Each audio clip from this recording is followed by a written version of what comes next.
Wilujeng Sumping di channelnya Ambu Iva. Jangan lupa like, comment, and subscribe.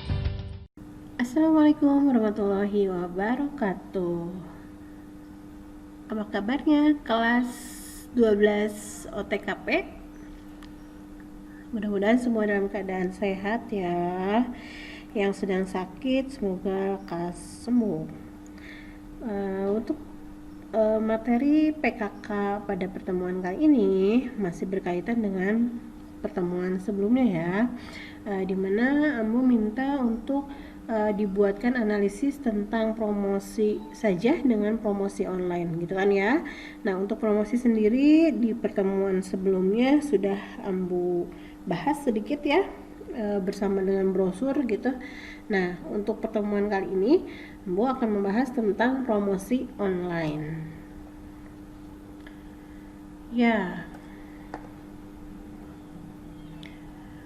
sebelumnya sambil menunggu file ini terbuka, Ambu pengen memberitahukan untuk minggu depan itu adalah jadwalnya untuk PTS ganjil ya. Nah, untuk soalnya sendiri Ambu akan mengambil soal berupa pilihan ganda sebanyak 25 sampai 30 soal itu ya. Untuk kisi-kisinya sendiri Ambu akan ambil dari pertemuan tentang komponen komputer sampai dengan promosi online yang saat ini Ambu akan berikan materinya. Baiklah, promosi online ya. Promosi ya, sebelumnya sudah dibahas. Promosi sendiri adalah upaya untuk memberitahukan atau menawarkan produk atau jasa ya, dengan tujuan menarik calon konsumen untuk membeli atau mengkonsumsi produk atau jasa yang kita sampaikan, seperti itu.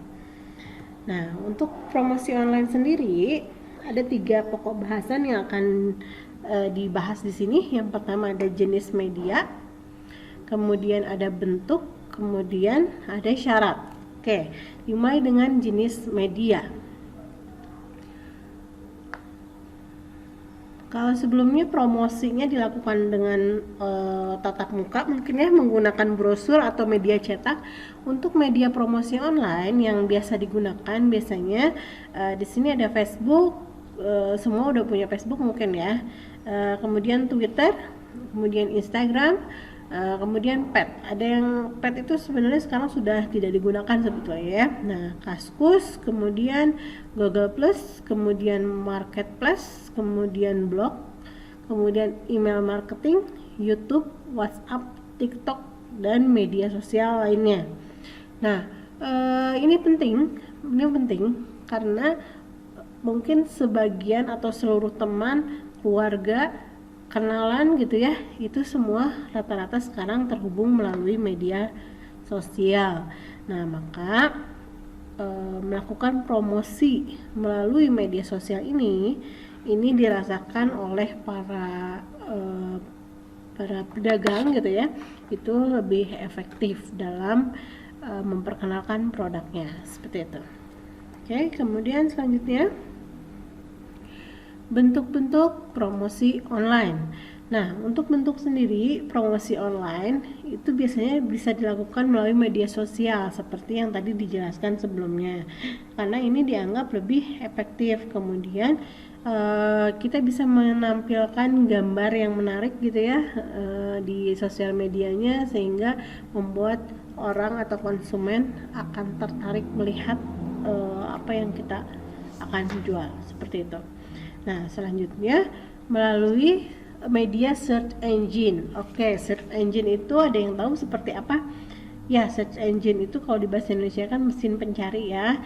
Contohnya Google gitu kan, Yahoo, Bing gitu ya. Nah, search engine ini jangan kebalik dengan browser ya. Browser itu seperti contohnya Mozilla, Firefox itu ya. Nah, kemudian Internet Explorer, kemudian Google Chrome. Nah, Google Chrome dengan Google ini berbeda ya. Kalau Google Chrome itu dia browsernya. kalau email Google, nah yang bisa kita search, ada yang memiliki mesin pencarinya itu adalah search engine ya.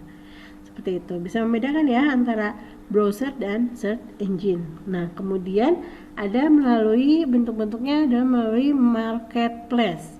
Marketplace ini kalau dianalogikan dalam promosi pasarnya. Nah, jadi di pasar itu kan terjadi berbagai transaksi, ada tawar menawar seperti itu ya. Ada yang membeli, ada yang menjual. Nah, biasanya ini sudah disediakan fasilitasnya oleh Bukalapak, kemudian Tokopedia, kemudian Shopee ya. Nah, dan banyak lagi seperti itu contoh untuk marketplace. Nah, kemudian ini sudah sedikit ditinggalkan mungkin ya, cuman kalau perusahaan besar masih menggunakannya. Dia menggunakan media email. Nah, biasanya perusahaannya sendiri sudah memiliki email, kemudian nanti apa yang dijualnya misalkan menjual pesawat. Nah, itu biasanya dilakukan melalui email seperti itu. Oke, untuk bentuk-bentuk promosi online itu dulu. Kemudian syarat-syarat. Nah, untuk syarat promosi online yang harus kita lakukan sebagai orang yang membuat iklan, orang yang melakukan promosi, yang pertama harus menimbulkan perhatian konsumen. Nah, jadi misalkan membuat suatu iklan di media sosial itu harus menimbulkan perhatian, entah itu dengan menambahkan suara yang bagus gitu ya, atau kita timbulkan dengan gambar yang lucu gitu ya. Nah, sehingga menimbulkan animasi misalkan boleh, atau enggak pakai video gitu. Nah, silahkan. Nah, itu akan memunculkan perhatian sehingga orang tertarik. Nah, viral gitu ya. Nah, udah itu setelah viral maka orang harus dapat menarik konsumen. Nah, ini setelah orang perhatikan. Nah, kalau kita kenalan misalkan ya sama teman gitu ya, atau enggak sama gebetan gitu kan ya. Nah, biasanya kan pertama kita perhatiin dulu, kok dia tuh lucu ya gitu ya, manis, nggak cantik sih, cuman manis misalkan seperti itu. Nah, akhirnya kan menimbulkan kita untuk bertanya nomor handphonenya misalkan ya. Jadi harus menarik konsumen untuk bertanya misalkan, itu produk apa sih? Nah, gitu ya. Atau misalkan dengan gebetan, bagi nomor teleponnya dong gitu kan. Nah, atau bertanya kepada siapa temannya misalkan seperti itu ya. Nah, kemudian harus dapat menimbulkan keinginan untuk membeli. Nah, kemudian kalau misalkan sudah orang tertarik, nah orang tersebut harus membuat suatu yang unik. Misalkan produknya sama-sama bala-bala gitu ya, bala-bala, cuman misalkan bala-balanya ini untuk produk kita ada isinya daging cincang misal gitu ya. Nah, atau misalkan kita buat ada door prize, atau enggak kita buat harganya kalau di tempat lain misalkan 5.000 gitu. Nah, di kita harganya viral misalkan 5 juta gitu ya untuk sebuah bala-bala. Nanti kan orang tertarik juga, loh kenapa ini harganya mahal-mahal banget gitu kan. Nah, misalkan di dalam bala-balanya ada emas gitu ya. Itu ngarang aja sih, maksudnya maksud ibu adalah untuk menimbulkan keinginan untuk membelinya itu ada gitu dari konsumen. Oke, selanjutnya ya, dalam promosi online, seorang yang akan membuat iklan itu dikenal dengan, ada yang dikenal dengan kerangka AIDA. Ini berkaitan dengan tugas ya, tugas yang harus dilakukan oleh orang yang membuat iklan. Yang pertama, A-nya di sini ini adalah singkatan gitu ya. Nah, A-nya di sini dia adalah attention atau mendapat perhatian. Nah, sama seperti hal yang tadi sudah Ambu jelaskan ya. Jadi attention itu dia adalah mendapatkan perhatian. Kemudian setelah perhatiannya ada, harus menimbulkan interest atau mempertahankan minat. Nah, setelah orang memperhatikan gitu ya, dia memiliki minat. Nah, seperti misalkan nanti anak kelas 3 ini kan mau lulus ya. lulus SMK. Nah setelah lulus SMK nanti misalkan yang diperhatikan itu udah dicirian gitu ya, udah dicari misalkan datanya tentang suatu tempat kuliah misalkan. Nah itu kan kalian mendapat perhatian dulu ya, nyari perhatiannya dulu ya. Misalkan saya mah suka banget dah sama bangunannya ITB misalkan, atau saya mah pengen apa sih karena lihat bu guru ini lucu misalkan, di mana sih sekolahnya. Nah pasti kamu mencari tahu kan. Nah setelah memberikan perhatian kamu misalkan minat, mungkin mencari seluk beluk tentang tempat kuliah itu kan. Nah misalkan kamu mencari mau ke UPI misalkan. Nah di sana pasti kamu akan mempertahankan minat kamu kalau memang benar-benar menginginkannya. Nah kemudian decide, D-nya sendiri adalah decide. Decide di sini adalah menimbulkan keinginan. Setelah minat pasti kamu akan mendatangi UPI tersebut ya, tempat kuliah tersebut, kemudian bertanya-tanya tentang jurusan yang diinginkan misalkan. Nah tidak lupa, nah itu harus melakukan action. Action itu tindakan. Tindakannya seperti apa? Tindakannya tidak hanya bertanya, pasti kamu akan melakukan pendaftaran gitu kan ya.